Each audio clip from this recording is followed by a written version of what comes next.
geek. Gleeman and the geek. Talking baseball every week. Because the Gleeman and the geek. And welcome to Gleeman the Geek, presented by Blackstack Brewing, family owned and operated, and in a liquor store near you. I'm John Pohlad from Twins Daily. With me, Aaron Gleeman of The Athletic. As the fine folks watching this on YouTube can see, John no longer has the background of downtown Minneapolis. No. Now he appears to be in some sort of hostage situation in some back room with a drape right. behind That's him. not far off. Yeah, I'm visiting my in-laws, so it's kind of close. Oh, okay. Well, that's interesting. I didn't know that, but yeah. We are now less than a week out from the start of spring training. A week from today, camp will just be going. Yeah, you're right. And you'll be there, and then like 2 days after that, I'll be there. I will say we will have a special Patreon episode the day of Pitchers and Catchers Report, yes, or the day after Pitchers and Catchers Report, just so you can share in the joy if you're out there, patreon.com/Gleeman. Our next free episode will be in 2 weeks. So yeah. And Patreon-wise, we're going to talk about this topic, obviously, a lot, which is Falvey's exit right after 9 years leading the front office. But we, on the Patreon side, we did an emergency episode about that right after the Zoom press conferences with Falvey and immediately Tom Pohlad. Afterwards. Immediately after. Some would say too soon after. Yeah. Some would say we should do some other things first. And then John started making his trek to spring training. And so I decided to bring in a guest / co-host for a show in Bobby Nightingale of the Star Tribune. I had a great, like almost 2 hour, pretty in-depth, pretty hardcore baseball talk with Bobby Nightingale. And so kept Christian entertained on the Pennsylvania Turnpike all day yesterday. It was great. It's so funny to me that at this stage of both of your lives, but especially you were like, I need to listen to Gleeman for another couple hours here. I don't have my fill of Aaron Gleeman at this point, but I guess I appreciate it. Well, I wanted to hear Bobby. Good luck. No, actually, he was good. He was great. I told him beforehand, we've had Bobby on a few times as a guest. Obviously, he's a great guest. He's good just because he knows a ton and he can talk about whatever. And so we covered a bunch of topics. But what I told them before we started was, think of this as you're the co-host because it's just me, not so much as a guest. And what I need you to do is pretend you're bonus. And he's like, boy, I don't have that much beer to get, in my house. But what I meant was, jump in. Tell me I'm an idiot. Sure, tell me I'm, whatever. Be an idiot yourself. There would be the real. That's right. He didn't do enough of either of those things. No, it's too nice of a person. Right, yeah. But as I was talking to him about it, and this is relevant now with spring training, 6 days out or whatever as we record this, like, it's not, anybody who's listened to the show knows, it's not that I'm supremely optimistic about the 2026 Minnesota Twins. But I really have never been more ready to watch season baseball. Yeah, right. From right, yes. Just things that have been going on in our community in the Twin Cities.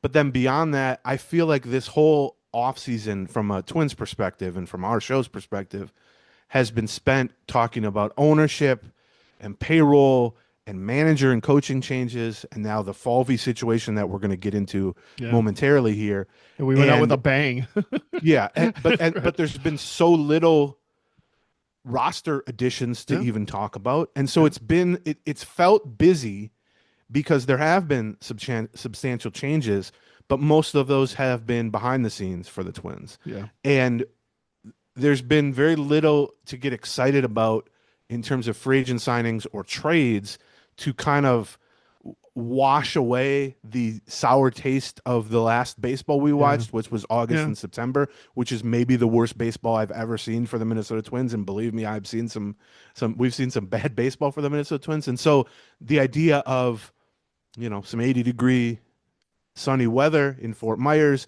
the idea of pitchers and catchers reporting, the idea of, hearing bat meet ball and ball meet mitt and hearing the leaf blowers in the background, which is always a constant at Hammond Stadium. Yes. I've never looked forward to that more because these last, 4 months or so has just been so weird. Like Yeah, it's been, right. and we can talk about that some today, I guess, being Well, a we're week going out from to. spring I mean, training. because the entire hierarchy of the organization has Right. swapped over. Like in some ways, it's the same. It's so weird because it's the same team, it's the same players with very little few changes, but everything above that level Right. is changed. It's But all in even, limbo now. but even with that, so I agree. But, Joe Pohlad, the owner, the executive chair of ownership, gets pushed out by his own family. Going back to July, they salary dumped Carlos Correa, who's the most prominent player on the team. Thad Levine, this is going back a year, the number 2 guy in the front office, Right. he leaves. Yeah. Rocco Baldelli gets fired. Several of his prominent coaches get fired. And then the thing that happened in the past week, Derek Falvey mutually parts ways with the organization.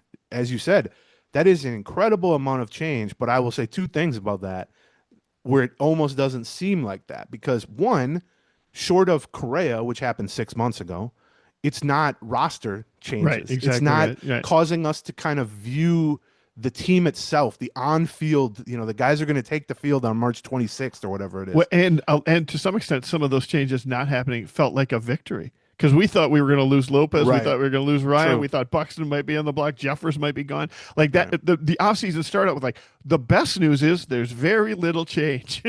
Well, and even that kind of plays into my mindset on it, which is even that news at the time, 6 weeks ago, a month ago, 2 months ago, whatever, the news was that there wasn't going to be change. Right, right, exactly, And right, yeah, even that kind of folds into the actual changes because, let's just go through here. Set aside Correa, that happened at the deadline, obviously. But, you know, Rocco Baldelli gets fired. We don't need to rehash that. But his replacement is not only a retread manager who has one of the worst winning percentages in Major League Baseball history among guys who have managed 5 or more seasons with the Pittsburgh Pirates in Derek Shelton, but he is his a former former bench member coach. of Rocco Baldelli's coaching staff. Right, right, Spent multiple years with the Twins, including 2019 as the bench coach, like you said, on Baldelli's staff. So even him and his hiring was kind of positioned by them, by the Twins, as like welcome home. yeah, Like, right, so yeah, he's right, just coming back. He's coming back.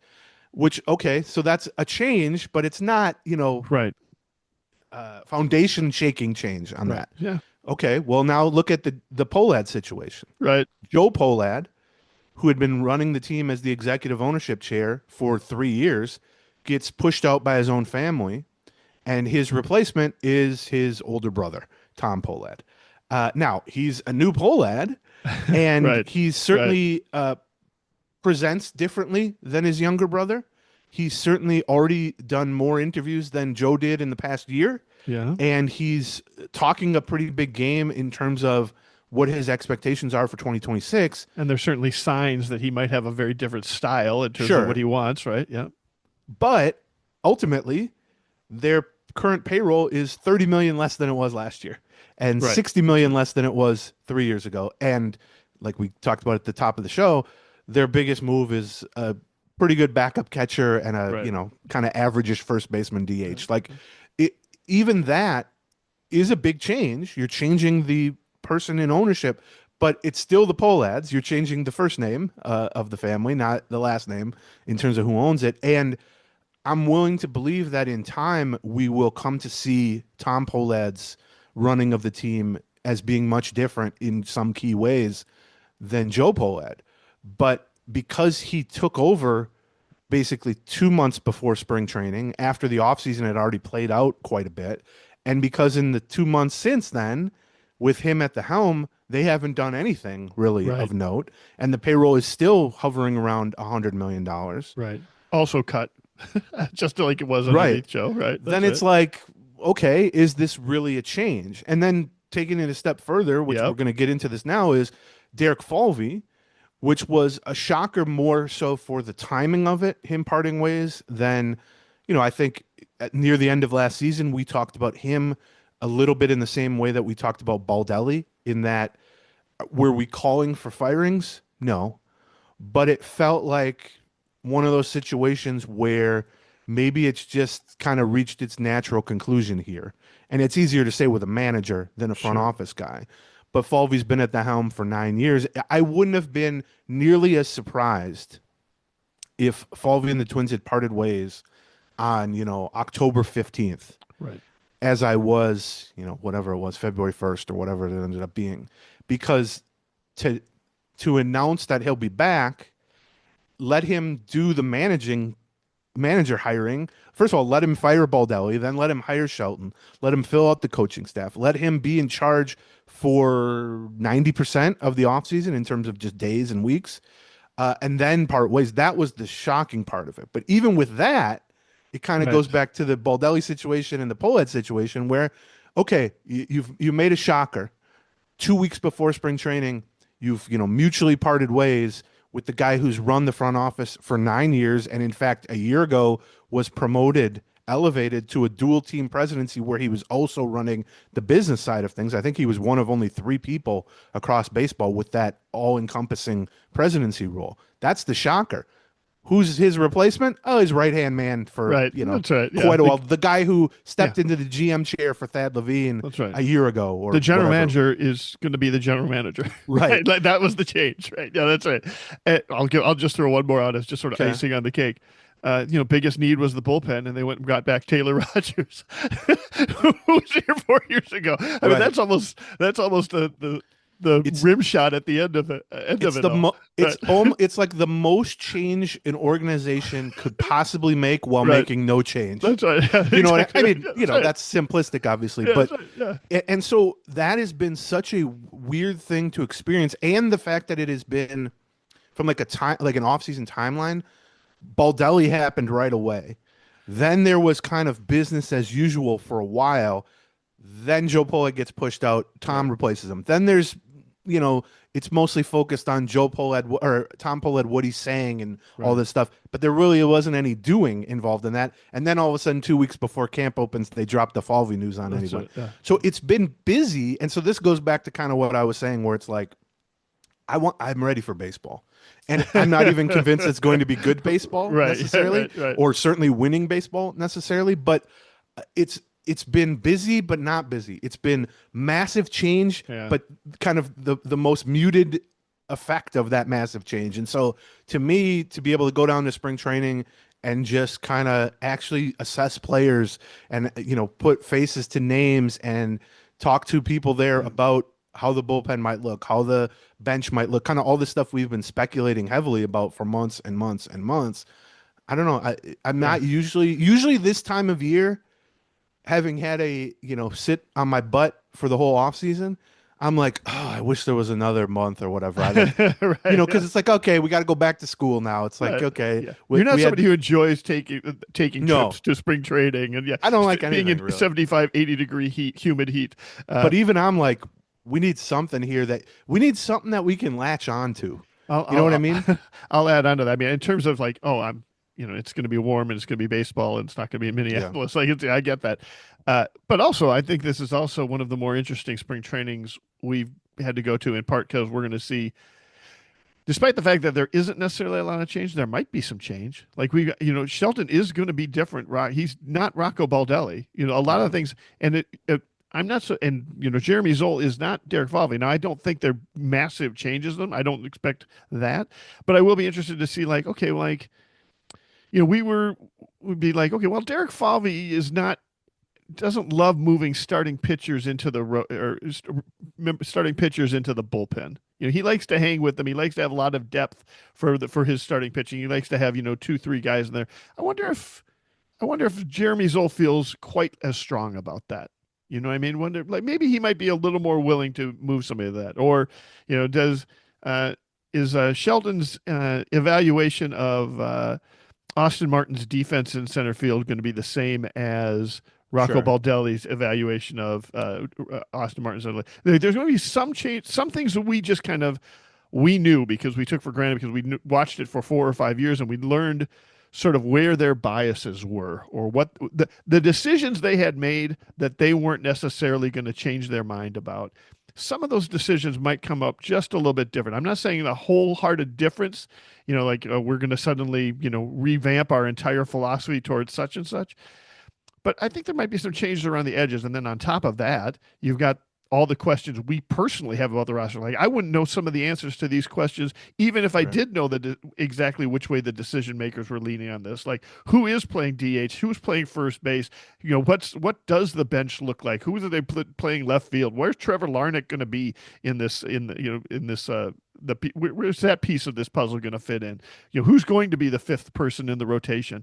How much do they trust Simeon Woods Richardson long term? Like all of these things are questions that we would normally have, even if we knew exactly the biases of the decision makers. And now there's enough questions as well about those actual biases of the decision makers to make those next 6 weeks be, that much more interesting. Yes, although a couple things. One, I don't expect spring training itself to feel that different because one of Derek Shelton's roles as bench coach in 2019 right. Yes, was to design and run spring training. Yeah, that's right. And they've largely stuck to that. Two, on the pitching front especially, the people, I'm sure Shelton will have a voice, but the people who are going to make a lot of these pitching decisions are now Jeremy Zoll, who's running the front office. He's been in the prominent front office role since 2018, but also Pete Mackey, the pitching coach. I in a lot of ways, I view who was not fired. Right. He's the one returning guy, right? And so, in a lot of ways, I view him as kind of a veteran defensive coordinator in the NFL, who everything swirls around him, and he basically just says, "Let me run the defense." Yeah. And I think that's the position they've gotten to on the pitching side. And so, you're right about a lot of that stuff, but I don't know that the opinion of, in-house pitcher, Simeon Woods Richardson or Zebby Matthews or whoever, is going to change that much because Pete Mackey's still the guy in charge of the pitching staff, and he certainly knows him. And Jeremy Zoll would be the guy in charge of trading people, and, he's been at the helm. Now, if Jeremy Zoll feels pressure to make a significant move, then he might get out of his comfort zone due to that, and that might look much, much different than business as usual under Falvey. Yeah. The thing that would almost have to be a trade though at this point, because Framber Valdez, who just signed, was the last remaining like top 20 free agent, right? And in particular with bullpen that they've sort of openly talked about over the last few weeks. Tom Pohlad talked about it. Zoll's talked about it. Shelton's even talked about it. Like, we need another presumably right-handed reliever to kind of go with Taylor Rogers there. Well, we've been tracking this kind of week by week throughout the offseason of like, okay, well, now there's 6 decent ones left. Well, now there's 4. There aren't any good ones left, at least in my, it's subjective, obviously. And I'm not saying they can't spend $4 million and get a decent reliever. But in terms of a guy you would want to, on opening day, plug into the closer role, or even honestly like the 8th inning setup role, that pool is empty in my mind. Now, there are some interesting injury bounce back guys, someone like Michael Kopech, who has previously been that level of reliever but missed most of last season with an injury. And, we've seen whether it's Falvey or Zoll or whoever, they love these sort of bounce back, cheap, incentive-laden pitching deals. They haven't worked out for them a lot of the time. But so I wouldn't be shocked if it's someone like that. And that at least brings the upside with it of, if this guy's healthy at some point, he could fill that role. But even that is a pretty limited number of guys. I mean, there might be 2-3 more names maybe that you can throw into the mix. And so my assumption at this point is if there is some level of big splash, or even just, core altering trade or core altering addition, it would have to come via trade. I mean, that's just the reality of the free agent market. And so that could be a storyline, and that would maybe go with some of Tom Pohlad's comments over the last several weeks. I think I've had 3 times now where I've been at a media session for him, and he's kind of echoed the same thing a little stronger each time, which is, I expect we have to have a competitive team. That's how we have to bring back fans, which is true. Absolutely, that's true. And he said, that's my expectation. But we talked about it on the Patreon the day that Falvey news broke, where it's like it seems kind of detached from reality in a weird way, where it's like they just did a fire sale at the deadline. You traded away, I don't know, 5 of your best 8 players or whatever at the deadline. We just talked about the fact that the payroll is as low as it's ever been relative to the league in 25 years. There've been no significant moves, and they were the worst team in the American League in August and September. Right. This isn't going to sort of change itself, which we've been talking about. And so it's interesting to have a new face of ownership come in and go, well, we got to have a good season. And I Right. expect it to be a good season. And Right. then you go, well, why have you shed another 30 million in payroll, and why has your biggest move been a $7 million, DH or whatever? They have pretty consistently said, well, we think there's still room to add between now and opening day, and that's true. Yes. But on free agency, it's not that true. There's certainly room on the roster to add. There's room for improvement. You say believe there's me. room in payroll maybe to add. But finding that addition is not necessarily the easiest thing at this point in the middle of February. So Yeah, it's like buying a last minute birthday gift or something for your significant other. that's right. Yeah. You're like 3 days out, and it's like, oh, I know we haven't gotten anything, Right. but there's still plenty of time to get something. And it's like, oh, all the stores, they don't have anything anymore. That's It's right, like, yeah, well, that's right, yeah. there's a limit to what you can kind of accomplish just by talking about it. You know what I mean? And so I am curious to see how that goes. I also worry a little bit for Jeremy Zoll's perspective that he's being handed the front office baton here essentially as spring training is starting. Right. And the Twins have made moves in spring training. Plenty of teams have made moves in spring training. However, this isn't one of those years where there are like 3 or 4 prominent free agents still on the board Right. as spring training begins. And that's been probably maybe 3 out of the last 7 off Yeah. seasons. Right. That has happened. Right. But that isn't how this year has played out, really. No. Framber Valdez was the last of those, and he's off the board. And so you're limited in terms of, okay, you just got handed the baton, go do something. Your owner keeps saying he expects a winning team. You can look at this roster and say, is this a winning team? But what can you do? You can sign a reliever, but there aren't really any setup caliber guys left. You could potentially sign a starting pitcher. There are still some decent starting pitchers, no high-end guys, but some decent ones, except one of the probably the strength of this team is the rotation as is. Now, that doesn't mean you couldn't bring someone in and trade someone away and kind of shift your assets around to help other areas. But yeah, it's interesting. Like I don't know that they can. Okay, let me put it this way.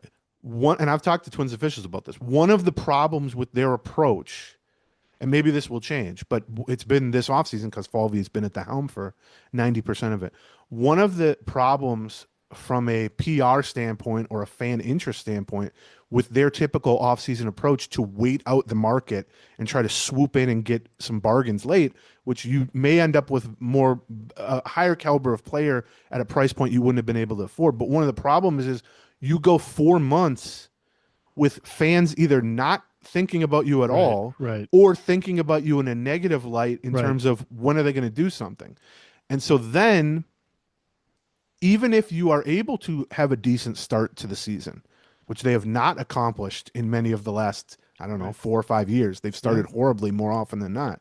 Even if you are able to start out, let's say, with a good April, the kind of lag effect that typically exists no matter what, in that it takes fans a while to kind of go, oh, this team's not bad, maybe I'll buy some tickets, which takes a while for every fan base in every market.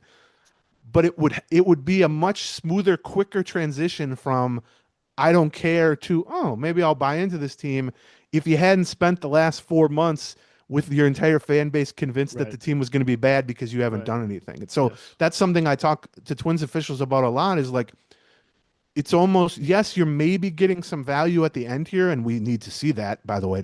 I'm not just going to give them credit for that this offseason until it happens, but do you cost yourself in the long run versus like just every 5 weeks making a signing during the offseason? And maybe I'm overestimating that, but I certainly get the sense from Twins fans that a lot of them were so frustrated by August and September and just the overall state of the team that they kind of viewed the end of the season as a reason to check out, and now they Oh, need to be sure. given a reason to check in. And spring training itself, For sure. for us and for fans, is that reason.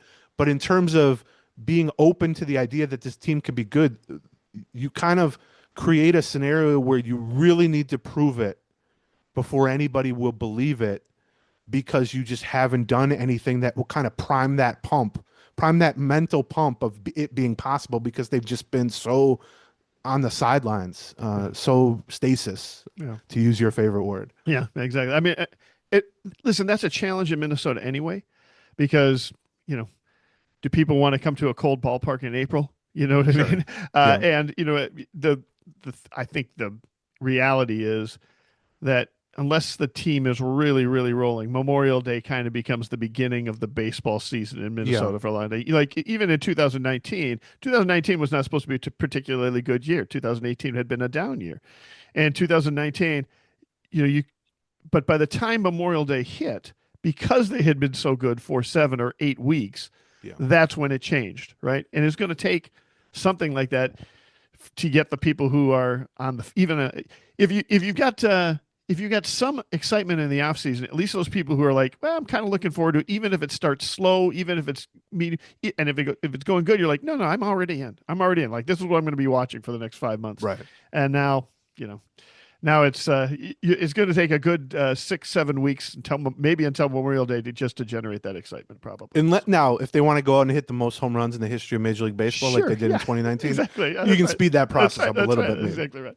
Okay, before we talk about Falvey, let's talk about our first sponsor, our presenting sponsor, That's right. our friends, Blackstack. Yeah, Black Stack Brewing. You know, you can now find their beer all over the state of Minnesota, and you're going to like their beer. We visited them about a month ago, I think, when we did a Patreon with Phil Miller, and they were fantastic to us. But one of the nice things about kind of talking to them off mic was that they know. If you're going to a city, one thing you should do is check in with Blackstack. Like, what are the good beers in that city? Because they know them, because they know those brewers, because they get invited to the events that get the best beers from each city. Blackstack is so known locally and nationally for being one of the best breweries in the state of Minnesota that they end up, you know, participating in only the events that the premier brewers from the national brewers get to participate in. And that's because they just make really good beer. I mean, especially if you like their IPAs. Their hazy IPAs are unbelievable, and they're always trying out new ones. They've got their local ones, their flagships, the local 755 New England IPA, the Slopes Pilsner, the Pull Tabs Pale Ale. They've got a rhubarb sour that's fantastic, but they also start releasing some new ones. The Wavy that they had 2 weeks ago is unbelievable. The Nopes, the non-alcoholic beer that they have, is amazing. So check them out. You can find them at all over the local liquor stores. They've got a new distributor, whether it's Minnesota or Wisconsin or Iowa. You're going to find them outstate in the cities, etc. Or stop by their tap room. If you stop by their tap room and tell them that mention the code word Gleeman the Geek, you'll get $2 off a 4-pack there. But you're just going to like the vibe of that tap room. Even Aaron Gleeman likes Yes. a vibe of that tap Who room. doesn't? I don't like the vibe of anywhere but my living room.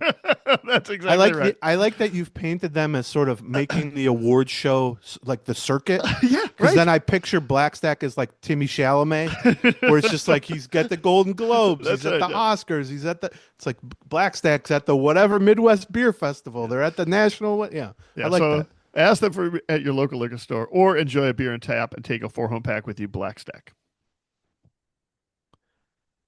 Okay, let's talk about Derek Falvey. Yeah, So news drops shocked the hell out of me. I'll say yeah, that. right. If you listen to the Patreon, you'll hear just the amazement Yeah. in our voices. It was not something we saw coming. So, on one hand, you think just when this organization is at peak chaos or peak mess, Right. or they've reached rock bottom, this happens. And, whatever you think of Falvey and the job he did over the last 8 or 9 years, and I do think there's room to kind of debate that. I personally think he did an average-ish, to use one of my favorite terms, job. I think when he was given resources, 2023, for instance, he put a winning team on the field. Yeah. And I think he accomplished something in 2023 that is not the biggest thing in the history of baseball, but it's something that no one had been able to do with the Minnesota Twins for 2 decades, Right, that's right. which is win a playoff series. And, I think 2019, they get swept out of the playoffs, but that was certainly one of the best regular seasons in Twins history. I think ultimately he basically made the playoffs in half of his years, which throughout Twins history is not too bad. I don't think he was bad. I don't think he was amazing. I think he was somewhere in that kind of, middle. But regardless of where someone views him on that kind of success spectrum, and regardless if people felt near the end of the season, like we mentioned a minute ago, that it was time to move on from him and they didn't at the time, this is not in anyone's plan to have the boss of the front office, who also runs the business side for the last year, step away from the team literally 2 weeks before spring training begins, without a transition plan to the next person, without a candidate for on the business side, on the business side, right? Or maybe even on the baseball side, to what extent they have. They're not making any changes on the baseball side, but for the president of the team to be stepping away, not only is there not a transition plan to the next person, there's not a next person. Right. And in fact, they haven't started interviewing for the next person. And in fact, they during the press conference about this, Pohlad was like, "Yeah, well, I think here's kind of the traits we're maybe looking for." Yeah. Yeah. Well, and he's going to be he said he'll be running business side on an interim basis, which, he has a business background, obviously. We need to learn more about that. I think, even the wording of mutually parted ways, I'm sure that is technically the truth, but anybody who has been on either side of a breakup, and I'm sure pretty much everybody listening to this, and certainly the two guys talking on this have been part of that. There's at minimum, somebody was 51% and somebody was 49% on a breakup. This after 9 years, giving the timing of it. This wasn't, like you said, some sort of 6-month transition plan that finally reached the end and he stepped down or whatever. I think what I would surmise from this, and we got into this a lot more on the Patreon side than we will today, but I think from Tom Pohlad's standpoint, he was brought in to replace his brother because this thing has become such a mess on the field and off the field. And so, given his background of running very, very big companies for the Pohlads over the years, he comes in, and it's not shocking to me that he wants to change the business side. And if that's the case, it goes back to the decision they made a year plus ago of Dave St. Peter stepping away and elevating Falvey into that dual presidency business role. And we even spoke at the time. I viewed it from the perspective of, because the team was up for sale at that point, why elevate this guy to this dual presidency role when 6 months from now a different billionaire is going to buy this thing and undoubtedly going to want to bring in his own people? Now, they didn't end up selling the team, and it's still a Pohlad in charge, but it is a different Pohlad in charge. And Falvey even said so much on his exit Zoom with us, where it was like, I know it's not technically new owners, but it sure feels that way. That's right. And, he had a long-standing, very good relationship with Joe Pohlad.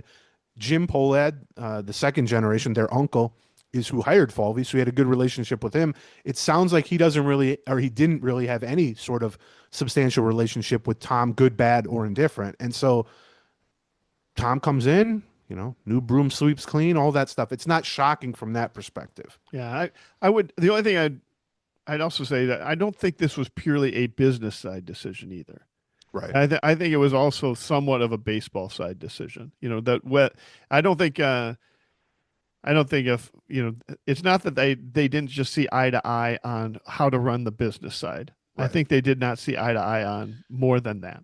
Well, and that I can view it more from Falvey's perspective of kind of the circumstances of his job, the parameters of his job, the limitations of his job have kept creeping worse and worse for the past 3 years, and certainly the past 18 months. And he, again, kind of said as much. He certainly didn't make any excuses on his Zoom, but he basically said, the last 16 or 18 months has been a very big challenge.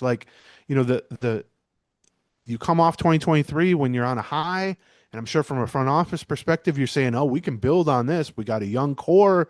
We're winning. We got some money to spend. And then all of a sudden it's like, well, now your payroll's down 30 million. Yeah. And now you're 2 years later and that young core has fizzled a little bit. And now it's like, oh, your payroll's down another 30 million. And it's almost like you just keep kind of inching him further and further to a breaking point where I'm not claiming he, threw a chair and walked out. That Sure. is certainly not his personality. But from his perspective of not only trying to put a winning team on the field, but also being held responsible publicly and behind the scenes for that team's inability to win, it's like, why are you making my job more difficult at every step along the way here? Whether it's the rug being pulled out initially after 2023, whether it's a second round of payroll cuts and all that. And so from his perspective, I suspect that played a part in the mutual part, his half of the mutual part, which is this isn't the only job I can get. And talking to people around baseball, I'm pretty confident, assuming his contract is up or the non-compete aspect of it only lasts this season, which I'm guessing is probably the case. There are people across baseball who believe he will either get a number 2 job or possibly even a number 1 job in the next hiring cycle, which is next offseason. Sure. And that's the reputation that I've always understood him to have across the league. And so if you're Falvey and your resources keep shrinking, but the expectations themselves from this new face of ownership is not shrinking, in that he just keeps saying, I expect him to win. Or expanding. Right. It's like, what? This is just a unwinnable war, and why am I fighting it? Right. Like, why am I continuing to try to walk uphill here when we did ask straight up, like, is this not the job you signed up for? Like that was an actual question. And his answer was what his answer always is on that sort of topic, which is, I don't look at it that way. I just see this is the new situation, and this is the new challenge that's in front of me, and this is how I want to handle it. But I mean, at some point, you say, I don't want this challenge anymore. I mean, anybody out there I'm sure, who has a quote unquote real job, new manager, new boss, new whatever, new owner, wherever you work, and all of a sudden they're saying, "Oh, you got challenge, right? This is a change, that's a change." Very rarely are these changes positive. It's more, hey, do more with less. I mean, I've been in situations from a media standpoint where we're dialing back the resources and we want more page views, or we're dialing back the resources, we want more subscriptions, and it's like at some point those things are not connecting. And I think from Falvey's perspective, it's easy to say, do I need this? Do I want this? Do I think this is a winnable battle, even if I stay in the pocket here and try to at least complete this season? And so I don't know. It's shocking in the timing of it. It's not shocking in that maybe he had, it had run its course. Right. But I mean, it's shocking in the timing of it. Like, this is when it's happening during the baseball season, like in relation to the baseball season. Right. It's not shocking in terms of the timing of, well, we got a new boss on board like 2 months ago. Well, sure, but that just goes right. That just links back to the overall chaos of this organization, where they had the team for sale, they take the team off the market, they bring in the limited partners, and then in conjunction with that, they kind of change the organizational structure of pushing out one Pohlad, replacing him with his older brother. Right. And because that only happened 6 or 7 weeks ago, well, the timing isn't that crazy based on that. Right. Essentially, he took 3 or 4 weeks to assess the situation and to now deal with Derek Falvey and build a relationship. And then Derek Falvey took 3 or 4 weeks to assess the new situation. Right. So, in that sense, it's not, but it just goes back to the overall chaos that this team has been. It's for sale. It's not for sale. Now we sold shares to the minority. We're pushing out Joe Pohlad. Now Tom Pohlad's coming in. He's coming in saying big things. And it's like, okay, there's changes. It also was startling to me that afternoon, like 2 hours after the news broke, we got to do Zooms, first with Pohlad individually, and then right after that, a separate Zoom with Falvey individually. And maybe this is just their personalities, but it was kind of shocking to me how different they behaved, how different the vibes were, how different they were presenting kind of emotionally. And I don't mean necessarily by what they said so much as just looking at him and seeing him. And Falvey was almost, maybe this is just me reading into it and projecting, he almost seemed relieved in a way to me. Like, the pressure is off my shoulders. The unwinnable war is no longer mine to fight. and I'm sure he got some nice severance and all that stuff, so that is an element. But whereas Pohlad seemed much more, he's just not as accustomed to speaking on camera and all that, so I want to give him some grace on that. But he seemed much more, not frustrated, but like kind of in the middle of it.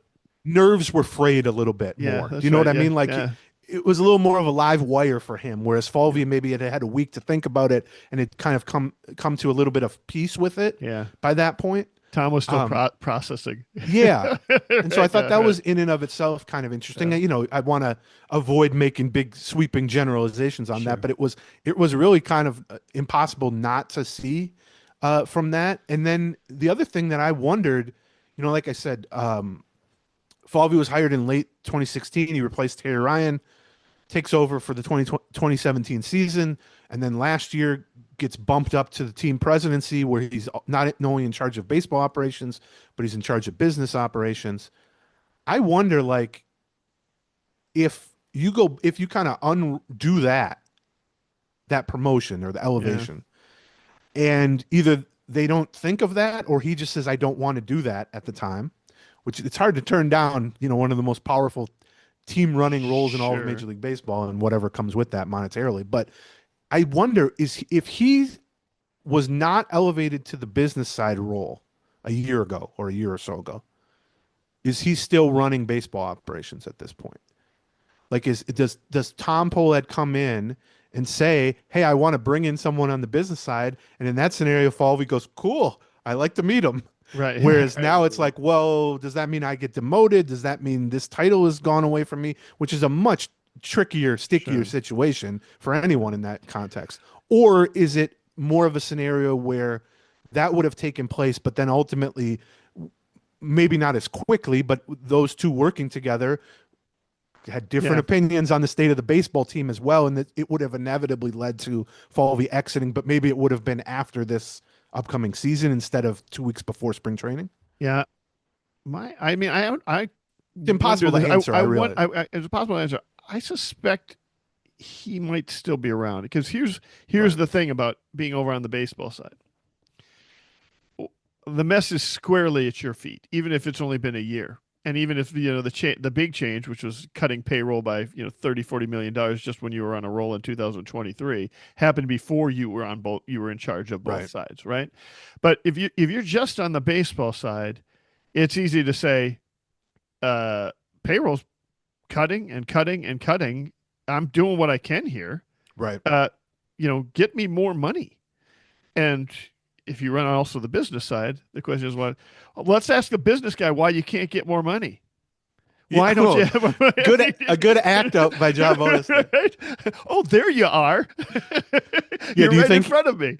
Does he have like a framed picture of himself on his desk that he can like point to and argue with? Like, no, I actually think that's probably not a fair way to put it. Like he's only had a 1 year to build. I mean, I think one of the reasons they brought Falvey in for the business side is they took a look at what he had done on the baseball side, which was modernize was essentially sort of a family operation, a family-sized type operation over on the baseball side, and modernized it and got it to the point where he built up an organization, he built teams, and he talked even in the press conference, and it's clear that this is true, that that's one of the values that he really enjoys. He enjoys building teams, right? He enjoys building an organization. And not just on the field teams, right? Like the literal teams. That's right. I'm talking behind about the scenes. Right. The staff and let's say, speaking to people who have worked under Derek Falvey, right, who have been brought in as part of these teams, whether it's the analytics department, whether it's the scouting department, whether it's whatever. And they've had some cutbacks in that respect too, and I bet you that frustrated him as someone who now is involved in the business side. People speak extraordinarily well of him, not just as a person, and we can echo that. No one has written and said more critical things about the Minnesota Twins over the last 5 years than me, and he never let that get in the way of being a human being. Right. And we had disagreements and stuff, and once in a while argument about something or whatever. But I texted him the day the news came out, which is like, I appreciated that he never let the kind of human side of it get pushed aside by the, how dare this guy cover a team in a negative way or something like that. And that's not, believe me when I say that, is not always a trait that everyone involved has. And it's, by the way, not always a trait that I have even. Right. And so I think it's unreasonable to suggest taking over the business side and trying to do that same thing, that it might take he didn't even have a year in that spot, right? He had 10 months, right? He spent a lot of that time saying, hey, I'm kind of learning on the job here. Right. Because it's one thing to have been in baseball and worked your way up, like through Cleveland's organization, as he did over the course of a decade, to a prominent role, and then get hired by the Twins. That is your area of expertise, both in terms of things you know, the experiences you've had. And so you are able to kind of try to build up systems and people and departments in a way that mimics maybe what you experienced in Cleveland or other places. Well, he has no such experience on the business side. Right. I mean, he's the one learning on the job on the business side. And so to ask him to modernize a department or, you know, a half of the organization that he himself has really no experience with is a very tall order. And I mean, we talked about it at the time. It's putting him in a kind of a tricky spot because you're almost by definition having to take time and energy away from your area of expertise, which is the baseball side, and use it to learn on the fly of the business side. And so I do think that put him in kind of a difficult situation, which is part of why I wonder if he never got that promotion, are we even having this conversation? Or is the news, oh, they're looking for a business guy, which is, you know, that's not even headline news at that point. You know, it's just easier to compartmentalize the criticism and the situation that's going on if you're not exposed to the business side. If you can look across the table and say, well, let's ask the business guy why we don't have more money, you know, and that he could not. But and to be honest, like, why did he want that position? Well, I mean, first of all, Derek Falvey clearly likes to grow into new responsibilities. He likes seeing people do that stuff. Doesn't surprise me that he wanted to take on that challenge. But he also might have been sitting there going like, you know, I'm tired of asking somebody else for the money. Like, maybe I should be the one trying to grow this revenue base, etc. You know. Ultimately, I don't think he really had the time to do that. He was able to probably grow his personal revenue base, hopefully, by having the dual role. Which, hopefully, you know, we are human in that regard. I mean, one of the things we did say is, you know, we spent the whole year of 2024 asking what his contract status was, right? Because the last time we had heard, his contract expired after that 2024 season. The moving him into that presidential role might have been part of what kept him around the organization at that point. You know, he was scheduled to be a free agent at the end of the 2024 Well, and season, we know originally. I don't know if he had gotten an extension before that or not, because he's been linked to other jobs. He turned down the Red Sox top job, right? And there are people. It ended up going to Craig Breslow, who's a former Twins pitcher, interestingly. But there are definitely people who think that was Falvey could have gotten that job.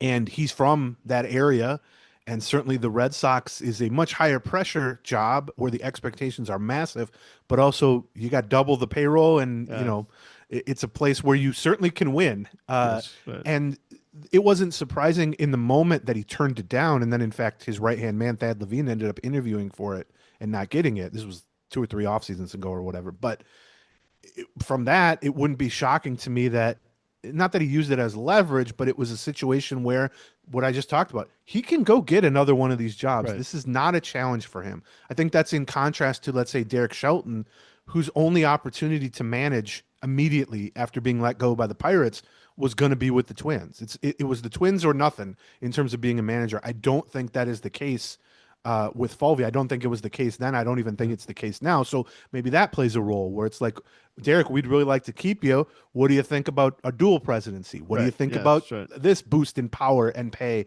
and all that stuff? And so that is all kind of rolled into this thing, and it leads to a lot of questions. You know, it answers some questions. It creates a lot more questions. But to your point, on the business side, they're not prepared for a transition at this point, which tells you a lot, that it wasn't planned. This wasn't in motion for 6 months. And then on the baseball side, it's not that they're unprepared. It's just all they did was, you know, lop off the number one guy and move everyone up a slot, which I will also note saves quite a bit of money.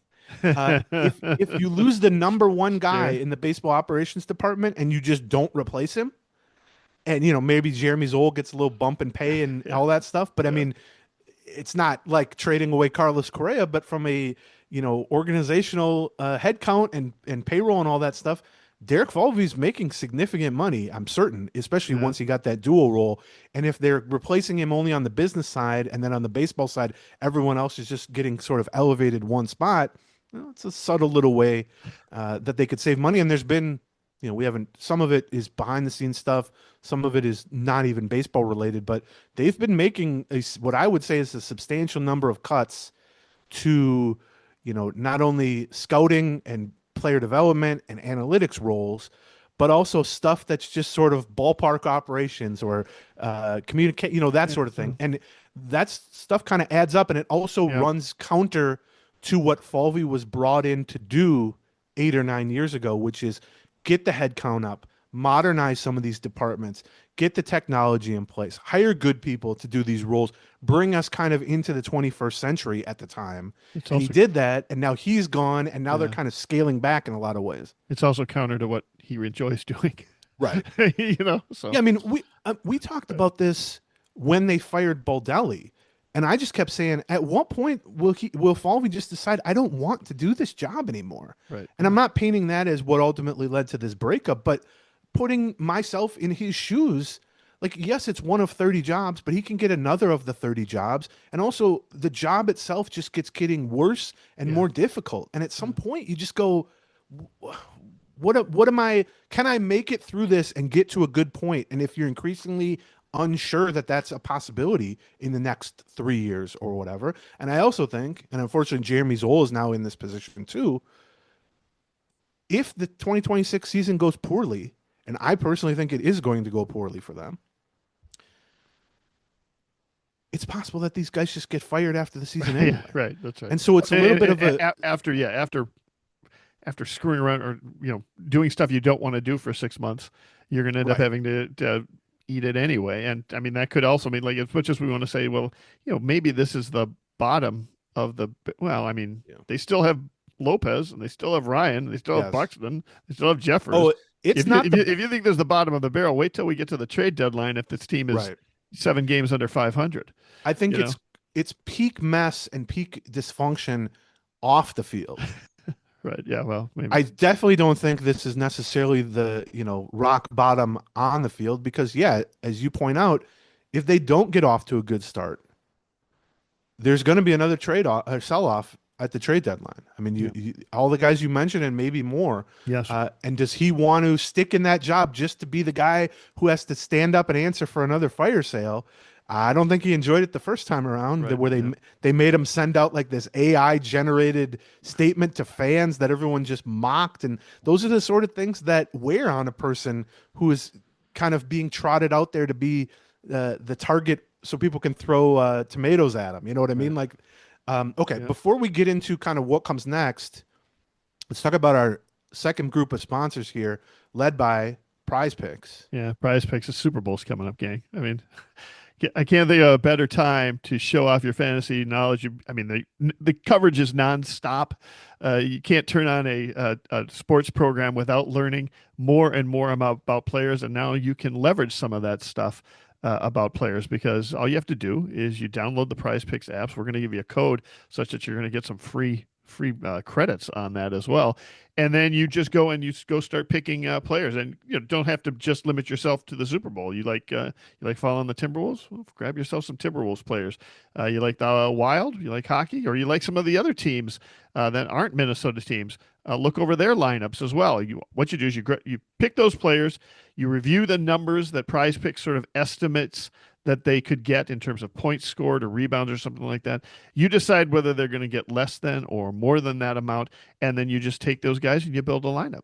And because it's the Super Bowl and because Prize Picks wants you to try them out, they've got a big game max discount this time around.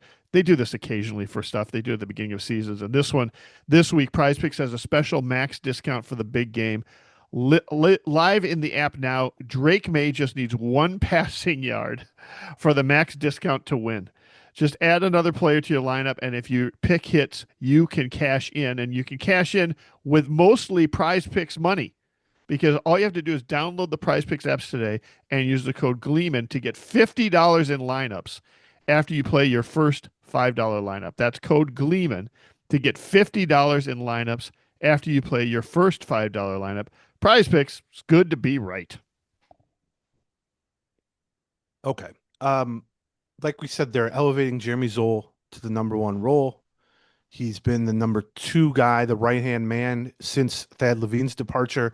But even before that, I think there was a sense, we talked about this when Thad Levine exited, Right. where Zoll had sort of worked his way up the hierarchy of the front office to the point that I think by the end, he had been the number two for some time in terms of actual like decision-making power or, influence. And so in that sense, like we talked about at the beginning, it is a big change, but it's not that big of a change. Right. And Tom Pohlad said he built a lot of the things that he's out now Right. going to be overseeing, right? Well, Yeah. and especially over the last year, as Falvey has had to direct more and more of his time and energy to the business Right. side, there's been more and more put on Jeremy Zoll's plate. So I think in that sense, it's a transition that should be somewhat smooth. I'm a little bit more worried about what happens below him because I think they haven't backfilled some of these positions. Levine leaves, and yes, Zoll is elevated to that role, but nobody really replaces Zoll. They're Right. just kind of elevating guys from within. Yeah. And we see what happens with that on a team level, on a roster level, where you just at some point kind of find yourself short if all these internal promotions don't work out well. It can potentially be the same on a front office level. But yeah, Tom Pohlad said multiple ways, multiple days, I'm 100% committed to Jeremy Zoll. But like I said, I do think that puts him in a very difficult spot because he's being handed a ball here. He's being passed the ball with 3 seconds left on the shot clock Right. of the 2026 season. And the guy passing him the ball is saying, oh, by the way, I expect this to be a winning team. Right. And it's like, well, there's not that much I can sign here, even if you give me a little bit of the money. There are some trades that can be made, certainly, and I won't be shocked if that is their avenue to try to shake things up a little bit. But I mean, 2 weeks out from spring training to be like at this point, I'd be shocked if that isn't the avenue. a trade. I mean, if they make any significant move, Right. it's got to be a trade, right? If Yeah. they don't make a trade, then they are not making a significant move. Then we Yeah. are getting maybe a $4 million reliever to pair with Taylor Rogers in the 8th inning. Yeah, but I mean, even that, there are many trade relievers better than the best free agent relievers Sure. at this point. Of course. And we've talked for months now about kind of the excess they have in some spots, 3 catchers, 200 left-handed hitting left fielders, that sort of thing, and the holes they have in other areas. So it would only make sense whether it's Falvey at the helm or now Zoll at the helm.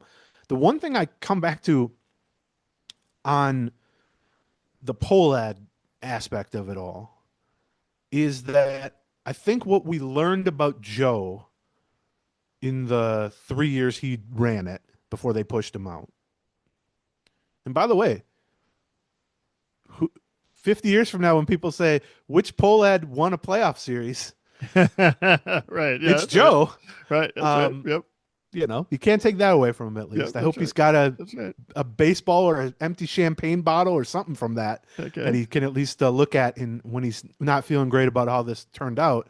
But I think what we learned about Joe, and feel free to disagree, but he was a Twins fan. He is a baseball fan. He loves baseball. And even at the point where it became clear a lot of the family wanted to sell the thing, he was one of the ones who was like, I'd like to keep it and I'd like to keep running it. Now, was Right. that the best thing? No. Right. Because I think what we learned was he's a ball guy. He loves baseball. He loves the Twins. I do believe everyone who says he wanted nothing more than to lead them to winning. But what we learned about him, and he's shown that I think in some other areas of business as well, is that he just might not be the greatest businessman. Yeah. What I wonder about Tom Pohlad, who's now replaced him, who has a much bigger business background and in fact had been running some pretty big things for them for quite a while and had to be sort of pulled from that because of what they perceive as, the mess of the Twins. It needed saving. And so they pulled this guy from that and said, okay, now you run the Twins. And he said as much like, I'm not a guy who is going to, suggest a specific reliever we should sign. Like, Right. I'm not saying he's not a Twins fan. He obviously is.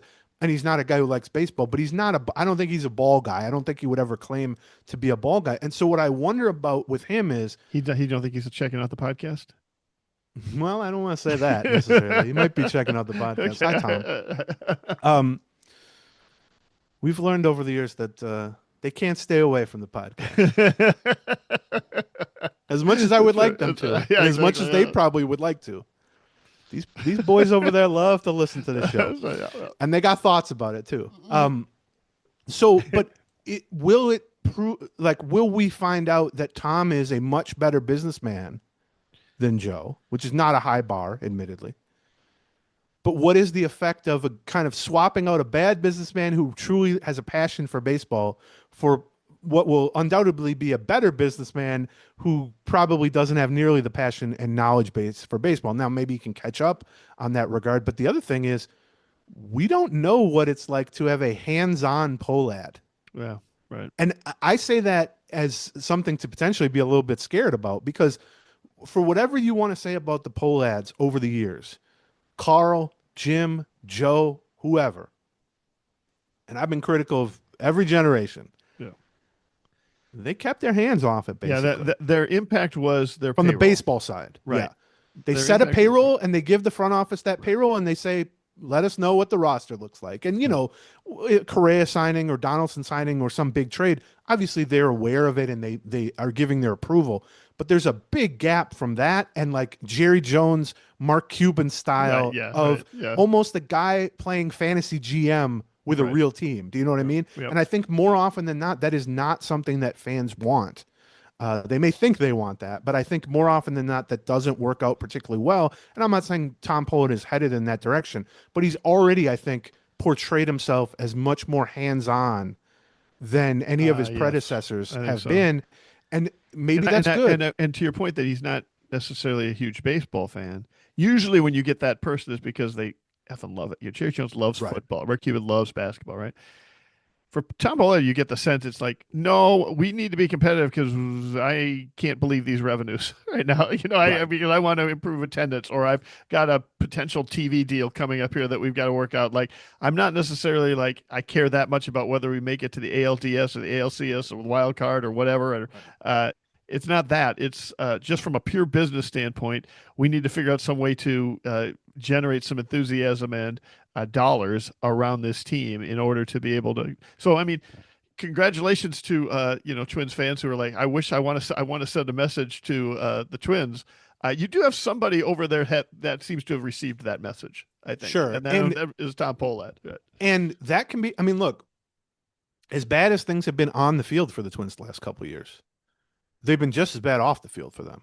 Yeah. I mean, attendance is cratering. They're claiming to have $500 million in debt, et cetera, et cetera. The family, they're pushing out their own family and all that stuff. Bringing in minority partners just to get cash, right? Right. And so someone coming in and kind of being pulled in and saying, you got to fix this for the family's sake, that does relate to baseball, and that if you can fix the business side, you will get more revenues, you will make more profits, you can theoretically improve payroll. But I think he's going to learn that in contrast to a typical business where you can change business elements and just sort of math your way to better profit margins or more sales or everything. Baseball is, in my mind at least, not the same as that because it is so directly tied to wins and losses. And that is the product you are ultimately selling. They think the product they are selling is television programming and, the world's most expensive happy hour at Target Field. And it's a great ballpark. I'm not doubting that, but it's been a great ballpark this whole time. That's not new. And so to come in from a business standpoint and say, we're going to shake things up, we're going to get more revenue, good luck doing that without a team, without a product, which is the on-field team that is producing, that is improved. And so I think that is something that he's going to have to learn. And that is why I see kind of a disconnect between the things he's saying, and at least so far, it's very early, the things they are not doing. It strikes me as just a complete disconnect in realities to expect winning from a team that was horrible when last we saw them and has lost another $30 million in resources and has done nothing significant. You can't even point to, even the biggest Josh Bell fan in the world. And so I wonder how much of that is what we're describing of a businessman coming in and thinking, oh, we got to be better. We're going to be good right away. We got to be better. Yeah. And not understanding the mechanics of actually making the team better. And that's not to say they can't have a winning season. They can.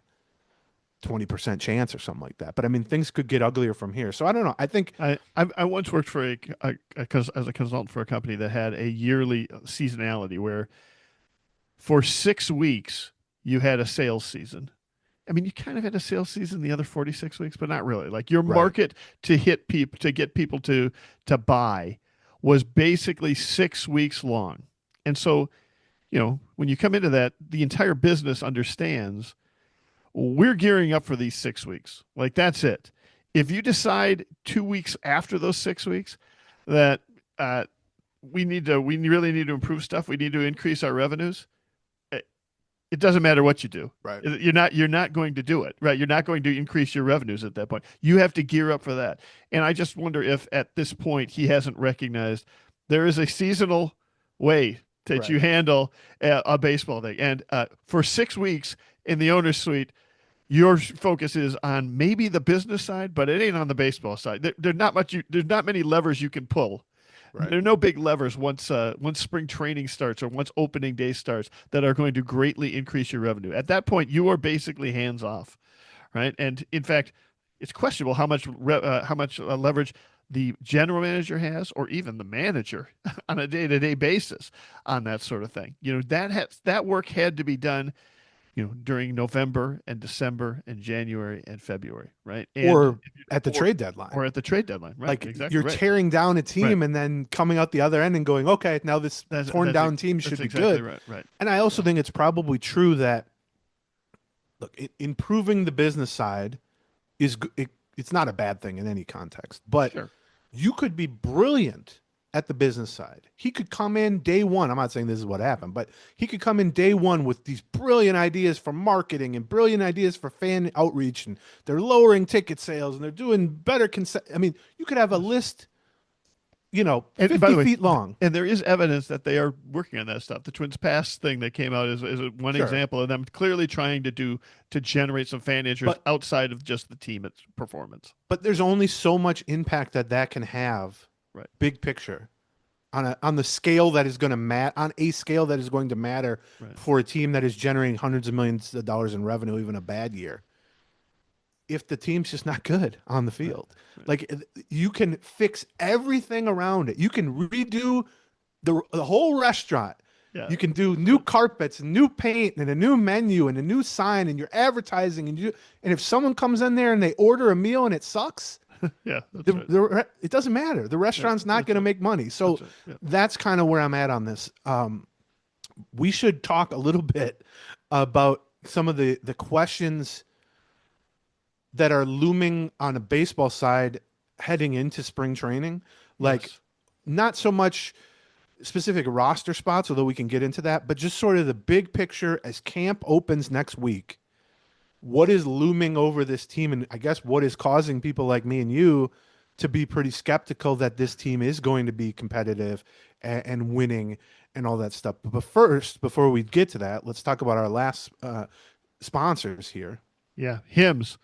If you're not super confident about how good you look with your head shaved, like yours truly, you might want to look into Hims. I mean, you might want to look into Hims for a whole range of stuff because they handle all the stuff that you got to go see a doctor for, but you don't necessarily want to be real public about it.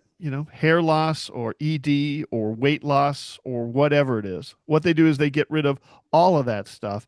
And specifically, we're going to be talking, I think, about hair and that thing.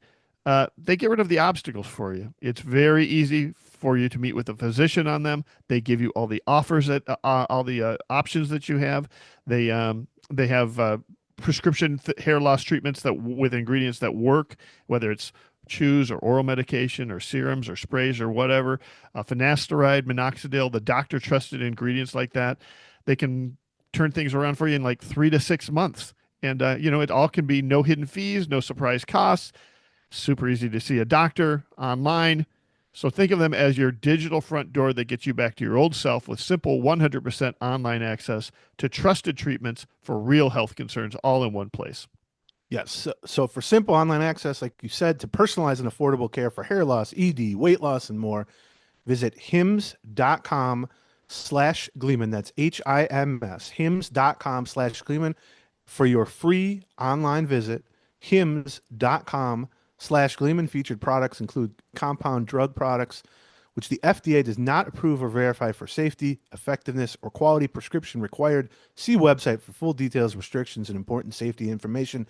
Individual results may vary based on studies of topical and oral minoxidil and finasteride. That's hims.com/Gleeman. Okay. We should note that John is maintaining his level of hair, such as it is, so that we can do more effective advertising. That's exactly So right. that he can say, right. if you look like me. That's right. Because if John starts looking like Fabio back in the day, That's right. Yeah, and he starts going, if you look like me, and people are like, who looks like that? I just don't want to intimidate you, Aaron, with my your good with looks. my Fabio-like hair. I need a new I need a new rep. Fabio's like 65 years old. Yes, he is. Yeah, I don't know. I don't know who's got good hair now. I said the other day, people who have listened to the show, I've been using Rihanna as sort of my go-to to make jokes about, that's great. wanting a date and all that stuff. All right, Grandpa. Yeah, right. I mean, she's like a mother of 7 now. She's retired. Like, listen, she's still great looking. But sure. I said something the other day to Becky, who of course is even better looking than Rihanna, and I said, I need like a new go-to, like who's a 20-something-year-old woman that our listeners it'll be a better reference for them.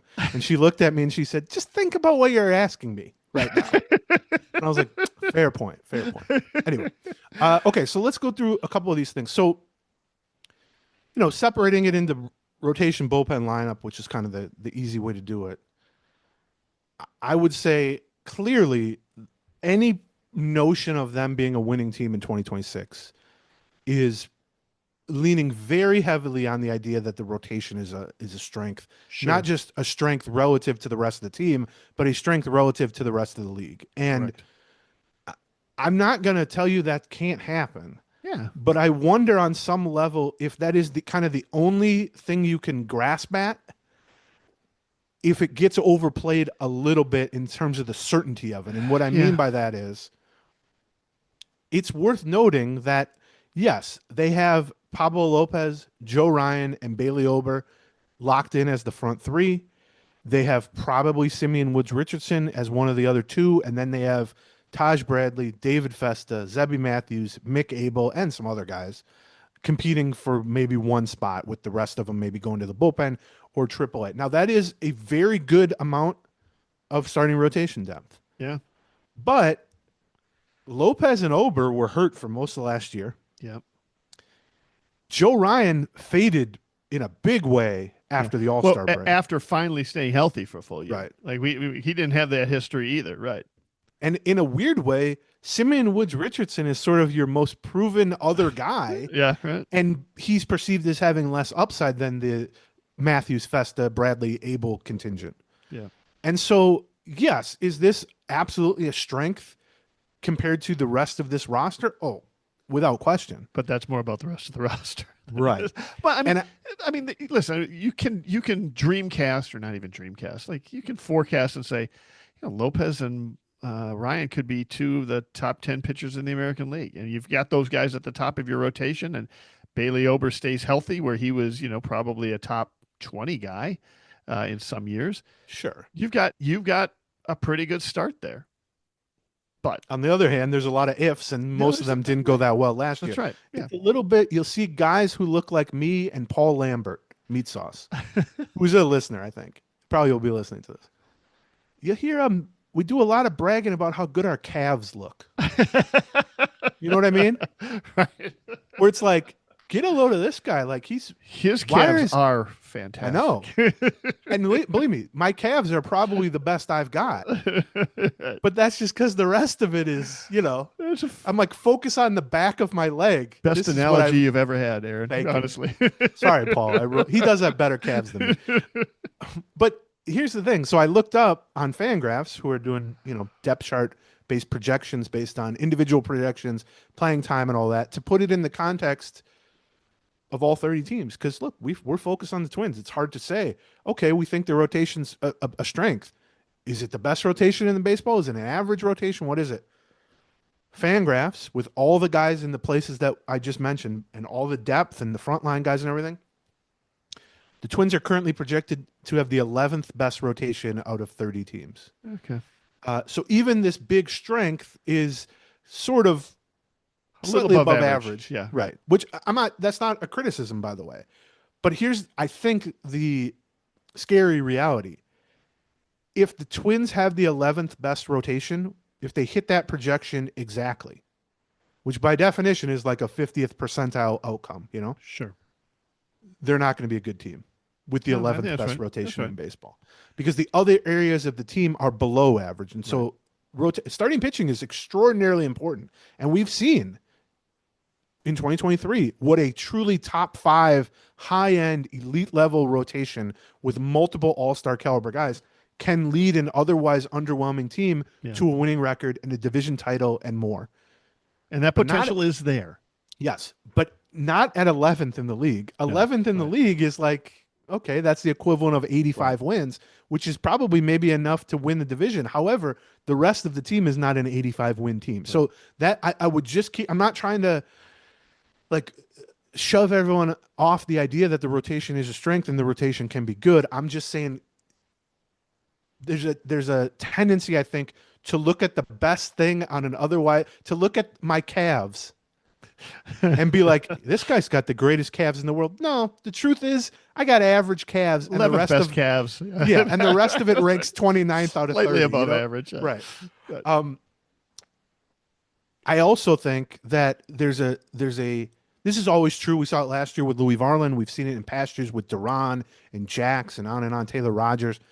Converting starting pitchers to the bullpen is not only a thing the Twins have done a tremendous number of times over the last decades, but it's something that baseball teams in general across the league, it's really how bullpens are sort of built in the modern era. And so, but even within that context, I think they're connected in a way this year that I've really never experienced before, where you can really say they have 7, 8, maybe 9 starting pitchers, 5 of whom will be in the opening day rotation. It's possible 2 or 3 of the guys who don't make it are immediately moved to the bullpen. And then it's also possible those guys are the best relievers in the bullpen almost immediately, or at least they need to be if that bullpen is going to be good, because not only do you have the excess rotation depth, many of whom are young-ish and unproven and health issues or performance issues who maybe needed it to switch to the bullpen, but you have a bullpen that is just crying out for any kind of help. And so those are so interconnected in a way.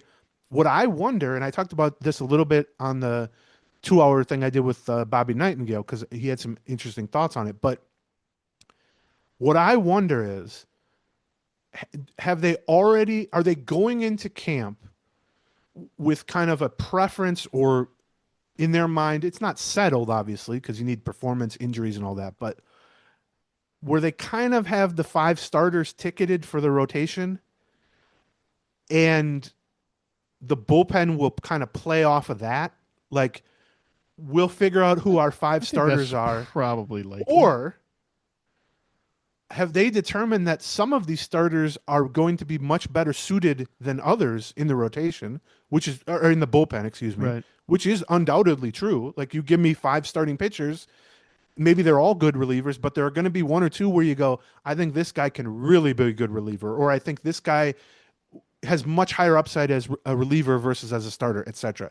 Do you let that factor into the rotation decisions? In other words, is the bullpen just the domino effect of the rotation, or are you making some of your rotation decisions based on who you think would be best in the bullpen? Because here's a pure hypothetical. Yeah. David Festa and Zebby Matthews, okay? Right. They're both competing for a rotation spot. They're both been promising. They both have not the greatest health track record. Matthews especially has a 5.5 career ERA as a starter. Do they just compete on an open playing field for, let's say, the 5th spot in the rotation, Or does one of them have a leg up on the rotation spot in part because the Twins are convinced Yeah. that one of them would make a much better or be much more likely to be an impact reliever? Yeah, I mean, I guess I would say, I have to imagine there's two factors there, right? It's not going to be first we figure out the rotation, then Right. everything else, or maybe there's two factors, but that is the priority. The priority Yeah, I is guess like, do you think so? I'm saying Right? more, it's not either or. It's more Right. how much weight do you place Right. That's on right. each one? Yeah. Okay. So with all that said, that they're interconnected, Right. let's talk a second about like the state of the bullpen as camp opens. Now it's possible they add a reliever between now and a week from now when pitchers and catchers report. But it's funny that now the options for bullpen improvement are really pretty straightforward at this stage. And I don't mean in terms of specific guys, but like we talked about, the free agent market is pretty much picked over. Right. So the options for bullpen improvement are no help, which is just Right. Taylor Rogers is probably your closer, and your setup guys are Justin Topa and Cole Sands and Cody Funderburk, and Yep. let's hope some of those aforementioned young starters take to the Right. bullpen right away, and Right. Connor Prelip maybe or something like that. Okay, the other one is internal help, which I guess is sort of no help, which is we're really going to focus on converting not only one starter, but multiple starters. We're maybe going to move Prelip or John Klein or Marco Yes. Raya, like kind of pushing the schedule on that and not even letting them start at AAA anymore. But Right. we're really going to start to funnel that prospect capital into the bullpen. Trade help, which we talked about, whether it's trading prospects for bullpen help, which I personally think would maybe not be a bad idea given where you are today, but would speak to mistakes made Right. previously in free agency where you could have added good relievers without Yep. having to give up player value, which I think is a mistake. But it could also mean trading from your logjam of Trevor Larnach, let's say, Right. or there are some other guys they could potentially trade for not a high-end reliever, but a competent reliever, or free agency rehab projects. Right. Guys who were good and might again be good someday, like Michael Kopech, Yeah. or Evan Phillips, or there's some other guys. There's always a handful of guys, Sure. but they're coming off elbow surgery. They're coming off shoulder problems. They're coming off whatever. They'll be available for a price point that probably fits the Twins' budget. But the question with them is, can you get them healthy and effective? And can you do that for April, May, and June? Or is that more of a second half thing, by which point the season might be lost at that point Right. anyway? Yep. And so Yep. those are kind of the ways you can address the bullpen. And I think we'll see most of them, right? Or we Yeah. think, I mean, we're going to see. I think we might see one of the four starters that we think is a real. Yeah. One of them might move. I think there's a very good chance we see some of the second. The rest of the St. Paul rotation end up in that position. I wouldn't be shocked if there's a trade where we send a prospect to somebody and get back a reliever, kind of similar to the Orza trade, but also I'd say more impactful than that. Maybe something, a trade that you're trading somebody off of the roster to help clear up some of the logjam. I'm less optimistic about that. That's a trickier thing to pull off. And then we're almost invariably going to see one or two more rehab signings, right? Like, Sure. I mean, so, or minor leagues, which they've made some minor leagues and signings and stuff. Right. So, but I think it's important to note that because they blew up the bullpen to such a degree at the deadline, there's room for all of those things at once. Right. Like, it's not an either or situation. And we've definitely heard from people who are like, you guys keep saying they should sign a couple of veteran relievers, but why do you want to block David Festo or Zebby? Right. It's not an either or. I mean, right now they have like 4.5 relievers, and a couple of those are, Eric Orzi and Cody Funderburk and Justin Topa are pretty marginal guys. And so there is room for one or two starters. There is room for a prospect. There is room for a trade. There's room for everything. You're trying to build an 8-man bullpen. Right. And that, I think, shouldn't be overlooked of, well, yeah, they didn't sign anybody, but they didn't want to block anybody. I would make the argument that having all these young guys you're going to put in a position to learn on the fly in the bullpen creates a situation where you want more dependable veterans, at least on day one, not only to take some of those high leverage innings which allows you not to throw those guys into the deep end of the pool right away, where one or two failures might wreck them. Right. But they also got to just learn how to be a major league reliever. And Taylor Rogers is going to fill that role, but there are other guys who could fill that role too. Yeah, beyond not blocking them, you might actually be empowering them by bringing in some help. Yes. Like that. Yeah, that's right. Now, we talked about kind of how Fangraphs projects the rotation as slightly above average. Fangraphs projects the bullpen as 20th out of 30 teams, which actually is not. I might take that. Yeah, well, right. Okay, that's a better way to say it. Right? Like if you just offer that to me today, I'd be like, yeah, okay. I mean, I'll take it. Yeah. There's been a couple years out of the last, let's say 5, where the Twins have had a good bullpen on paper and their overall numbers have been good, but they're like win probability added in terms of actually affecting wins and losses with your late inning performance, high leverage performance, which, if you throw 10 scoreless innings in blowouts, your ERA is going to look great. But if you give up a 2-run homer in a tie game in the 9th, your ERA is still going to look great because you had those, lower leverage success, but the impact on wins and losses are going to be bad. There's been years, the first half last year, they had a really good on paper bullpen and their overall numbers were good, but they were right around average or slightly below average in terms of WPA, which, 20th is not that far from that. Yeah, I'd take 20th in WPA for sure. Well, I mean, look, what we're looking at here is a top 5 that's a 35-year-old $2 million version of Taylor Rogers, Cole Sands coming off a disappointing season, Justin Topa, Cody Funderburk coming off like a career-saving 6 weeks that were pretty good, and then Eric Orsi, who was like basically a minor trade. Yeah, ranking 20th with that group atop the depth chart is not bad, and to that point, their highest projected WAR, wins above replacement, for any reliever is 0.6 Cole Sands at 0.6. Right. To put that in some context, Johan Duran is projected for 2.1 WAR for the Phillies. Yeah. Griffin Jax is projected for 1.7 WAR for the Rays, and even Louis Varlin is projected for 0.7 WAR, slightly higher.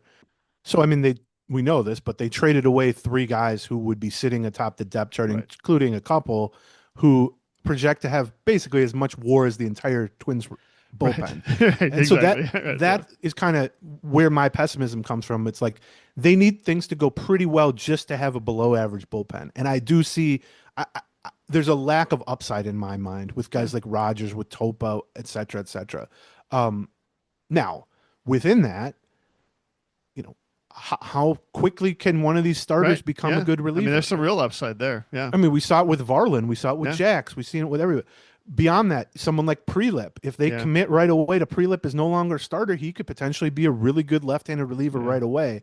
But these are a lot of ifs just to get to a point. But it's also back to one of the reasons why I'm really looking forward to spring training. Like I am looking forward to that. I don't think we'll get those answers probably within the first couple weeks of spring. I mean, maybe we will.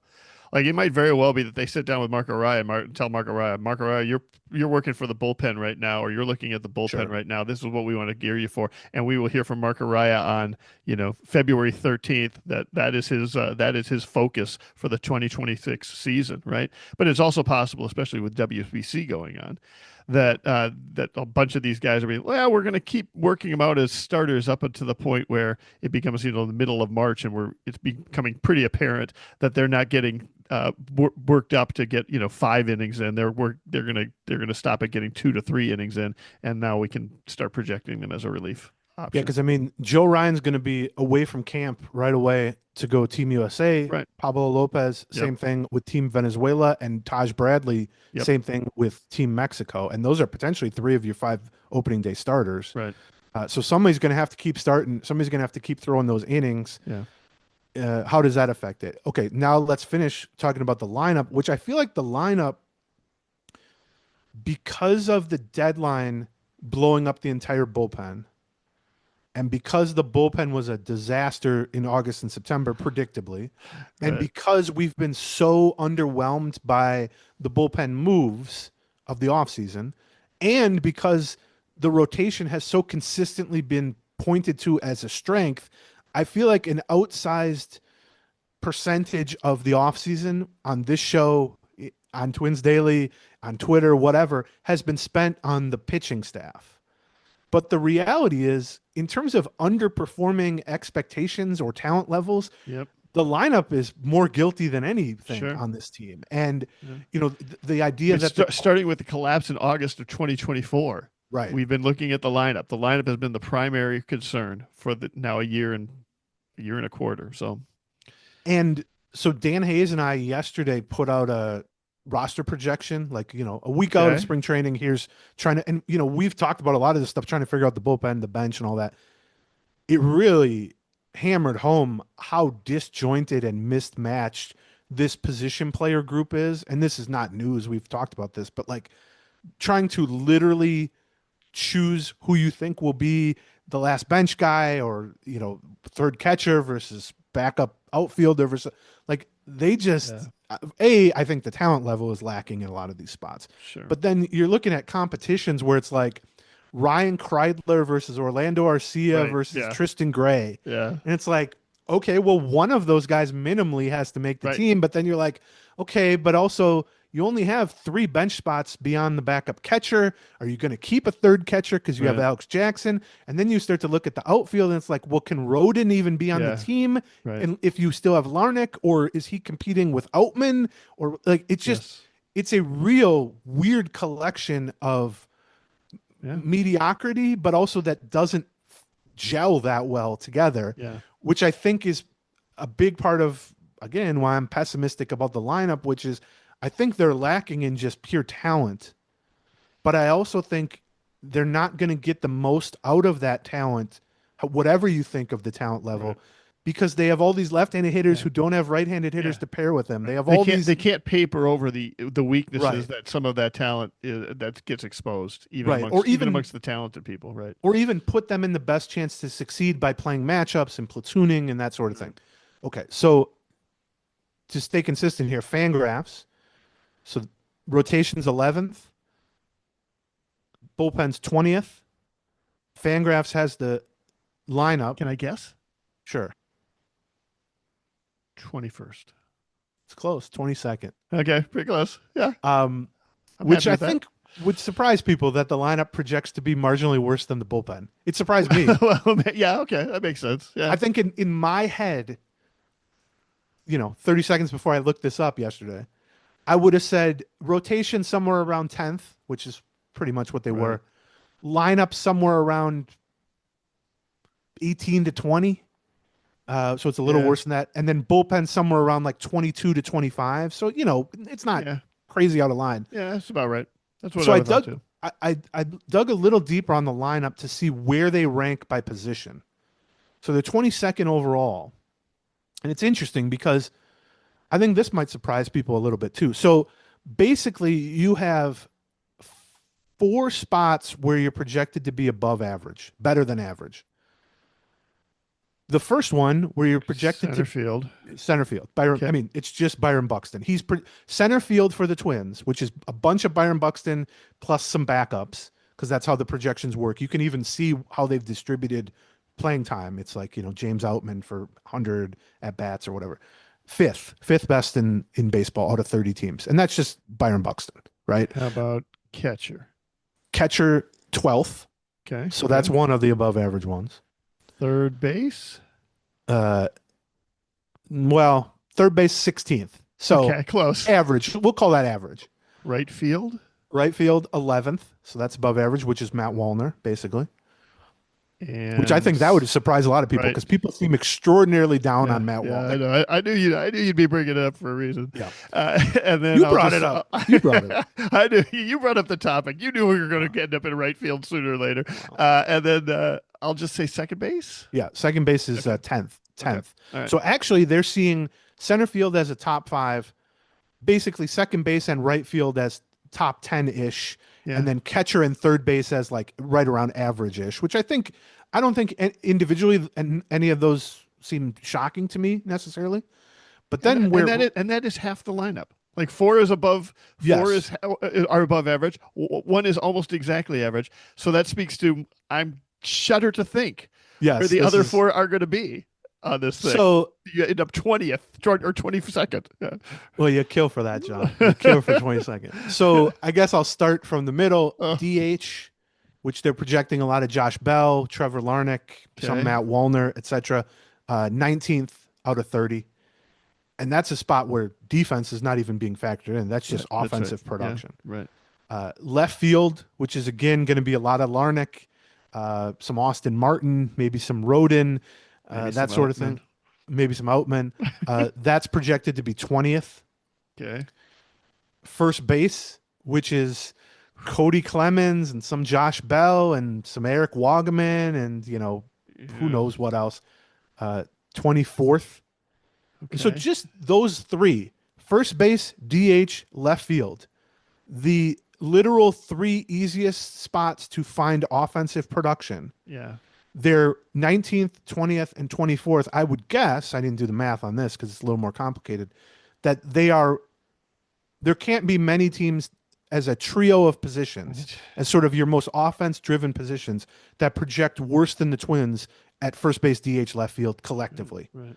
I'm going to guess they're like 27th or 28th out of 30 if you group those three by themselves, which is something we've talked quite a bit about this offseason. They're still short of a bat. Defensively, they're not particularly good in those spots either. But here's the one that really Poor Brooks. poor Brooks Lee.